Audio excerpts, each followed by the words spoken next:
There was a man in 1519 who set sail on the final leg of a voyage that was to take him from the shores of Cuba to the Yucatán Peninsula.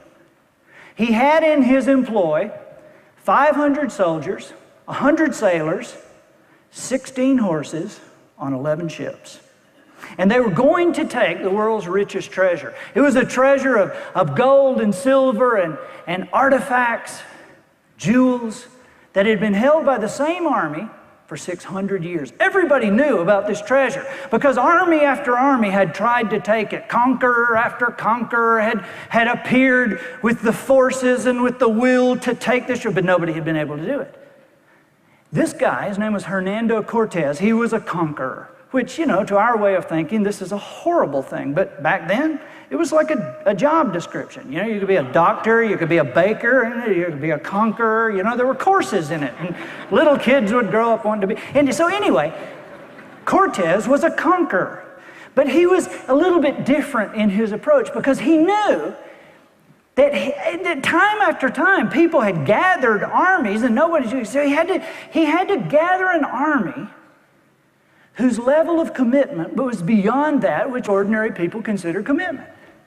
So rather than just sign them up, he talked to them beforehand. He talked to them about what the treasure was like and what their lives would be like when they took the treasure and what their families and their generations of lives would be like when they took the treasure and how they were going to take the treasure and why they were different and what would be like that moment that they put their hands on. And so he laid a vision out for these people, for these men. And then they set sail. Well, halfway through the voyage, he realized he had a problem because a lot of these people who were so certain turned into whiners. You know, I mean, halfway across, you know, Mr. Cortez, we're not sure we should be on this ship at this time. It was amazing. And Cortez was like, and they got there. When they got there, they didn't just walk in and fight like conquerors had done in the past. He waited there on the beach. You know, he gathered everybody on the beach and he made them listen to talks about what the treasure was going to be like. And he brought somebody up to talk about what their children would grow up like and how the children would grow up in favor and in wealth because of what they had done. He laid that vision out for them. And then finally, the day came that they were going to march in and take the treasure, and they gathered around. And as they gathered around, they grew quiet. And they were ready for the speech. They knew that this would probably be the speech where Cortez says, you know, you go here, we'll go here. If the arrows start flying, meet me at this coconut stump. We're out of here. But what he said was 3 words that changed everything. As they quieted down, he leaned in and he said, burn the boats.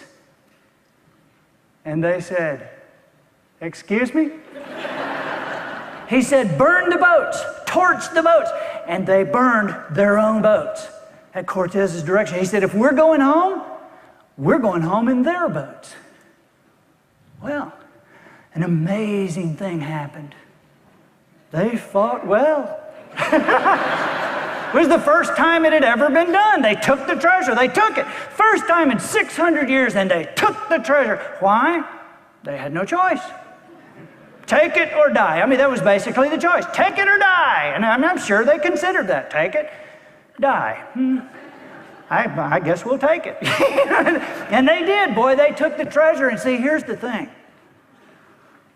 The question for us is, what is it in our lives that is still floating the excuses in our minds that's keeping us from getting what we say we want? What are the boats in our hearts and in our minds that we need to burn? Now, I know why a lot of people are scared to burn boats. And